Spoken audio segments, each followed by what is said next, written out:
18 metre দীর্ঘ একটি মই ভূমির সাথে 30 ডিগ্রি কোণ উন্নতি করে দেয়ালের ছাদ স্পর্শ করে। দেয়ালের উচ্চতা কত? তো 18 মিটার দীর্ঘ একটি মই ভূমির সাথে 30 ডিগ্রি কোণ উৎপন্ন করলে দেয়ালের ছাদ স্পর্শ করে। দেয়ালের উচ্চতা কত? আমি বলছি যে উচ্চতা বললেই লম্ব আঁকতে হবে। আচ্ছা, লম্ব আঁকলাম আমরা, এটা লম্ব, দেয়ালের উচ্চতা এটা। কিন্তু দেয়ালের উচ্চতা কত এটা চাইছে আপনার কাছ থেকে, প্রশ্ন করছে এই উচ্চতাটা, এর মানটা কত। তাহলে 18 মিটার দীর্ঘ একটি মই, মানে মই যদি আমরা করি আর কি, ছাদের সাথে করি, সেট করি, তাহলে মইটাকে এইভাবে সেট করতে হয়, এই যে এইভাবে। তাহলে 18 মিটার একটি দীর্ঘ মই, এটা হচ্ছে 18 মিটার একটি দীর্ঘ মই, দেয়ালের সাথে আমরা সেট করলাম। এখন দেয়ালের উচ্চতা চাইছে, অর্থাৎ লম্বের মান চাইছে। কার মান? উচ্চতা মানে হচ্ছে লম্ব, এইচ। আমরা এইচও বলতে পারি লম্ব। আর এটা হচ্ছে 18 মিটার। আমি লম্বকে ল দ্বারা, আর আমি অতিভুজকে, এটা যেহেতু এই যে এখান থেকে যেহেতু এই ছাদকে স্পর্শ করতে, এটার নাম হচ্ছে অতিভুজ সরেয়। তাহলে এটা যদি লম্ব হয় এটা হবে অতিভুজ, এটা হবে হচ্ছে ভূমি, ভূ। এই হচ্ছে লব আর হচ্ছে অতিভুজ। এখন এখানে যেহেতু, আর এটা হচ্ছে উচ্চতা চাইছে, যেহেতু একটি অঙ্কের ভেতরে লম্ব আছে এবং অতিভুজ আছে, লম্ব আর অতিভুজ আছে, এবং কত কোণ উৎপন্ন করছে? 30 ডিগ্রি কোণ উৎপন্ন করছে, 30 ডিগ্রি কোণ উৎপন্ন করছে। আমরা জানি, আমরা এখন সূত্র দেখব।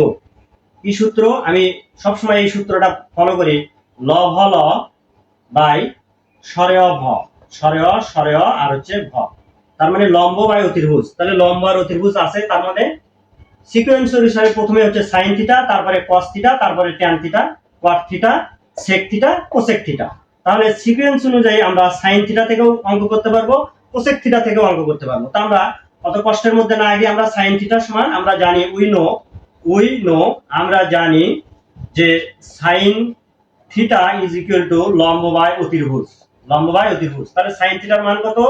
সাইন থিটার মান হচ্ছে সাইন 30 ডিগ্রি, সাইন 30 ডিগ্রি। আমি একটু এটা ইংলিশ দিয়ে লিখলাম, লিখলে একটু ভালো হবে, একটু 30 ডিগ্রি ইংরেজি দিয়ে লিখলাম।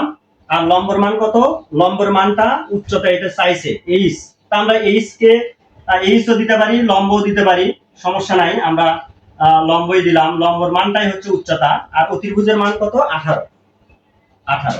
এখন আমরা সাইন 30 ডিগ্রির মান কত? আমরা জানি সাইন 0 ডিগ্রির মান 0, আর সেই 30 ডিগ্রি পরে সাইন 0 ডিগ্রিটা 0 ডিগ্রির মান 0 থাকবে না, হাফ হয়ে যাবে। তাহলে সাইন 30 ডিগ্রির মান বাড়বে।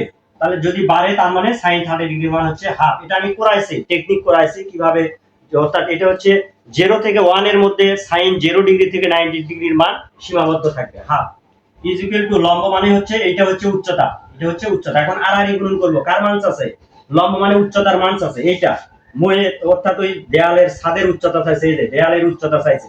তাহলে এখন আর গুণন করব, যেহেতু লম্ব বা উচ্চতার মান বের করবো, এই জন্য এইদিকে আর গুণন, হ্যাঁ আর গুণন করলে হবে হচ্ছে 2 গুণন লম্ব ইজ ইকুয়াল টু 18। আমি এটা একটু উপরে লিখি, হয়তো নিচে দেখতে পাচ্ছেন না। আচ্ছা, অর্থাৎ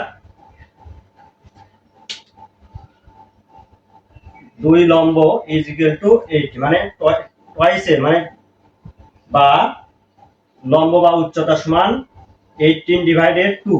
এই লম্ব বা উচ্চতার সাথে এখানে যে সহগটা গুণন অবস্থা থাকবে সেটা ভাগ হয়ে গেলে 9, অর্থাৎ 9 কি হচ্ছে 9 মিটার, 9 মিটার। তার মানে কি দেয়ালের উচ্চতা হচ্ছে 9 মিটার। তাহলে আমরা দেয়ালের উচ্চতা এখানে 9 বসাবো। তাহলে এটা হলো 9, লম্ব হলো 9, অতিভুজ হলো হচ্ছে 18। তাহলে অ্যানসার আমাদের হয়েছে যে দেয়ালের উচ্চতা 9 মিটার। কিন্তু একটু অতিরিক্ত কথা বলি, যদি এখান থেকে আমরা কিন্তু ভূমির মান বের করতে পারবো, এই ভূমির মান বের করতে পারবো। সেটা কোথায় থেকে বের করতে পারবো? সেটা পারবো আমরা পিথাগোরাসের উপপাদ্যের সাহায্যে। সেটা কিভাবে? 18 স্কয়ার আর হচ্ছে লম্ব স্কয়ার 9 এর উপরে স্কয়ার, ভূমির উপরে স্কয়ার, অর্থাৎ অতিভুজ স্কয়ার ইজ ইকুয়াল টু লম্ব স্কয়ার যোগ ভূমি স্কয়ার। অতিভুজ স্কয়ার মানে এই রকম হবে, 18 স্কয়ার ইজ ইকুয়াল টু, তারপর হচ্ছে 18 মানে যে 9 স্কয়ার আর কি, যোগ হচ্ছে ভূমি স্কয়ার, ভূমি স্কয়ার। এখান থেকে আমরা এটা পিথাগোরাসের উপপাদ্যের সাহায্যে এই ভূমির মানটা বের করতে পারবো। যে এই মইটা যদি বলে যে মইটা কত দূরে মইটার গোড়া মাটিতে স্পর্শ করেছিল, এই মইয়ের এই গোড়ালিটা, পাদদেশটা ভূমি থেকে, এই ভূমি থেকে কত দূরে 30 ডিগ্রি কোণ উৎপন্ন করেছিল, যখন এই প্রশ্ন করবে এখান থেকে, তখন আমরা এগুলো রিটার্ন প্রশ্নে করে, বিসিএস বা ব্যাংকের রিটার্নের প্রশ্ন করে, তখন আমরা এই প্রশ্নের উত্তর দিতে পারবো, এই ভূমির মানটা আমরা বের করতে পারবো। আশা করি বুঝতে পেরেছেন। ধন্যবাদ সবাইকে। আসসালামু আলাইকুম।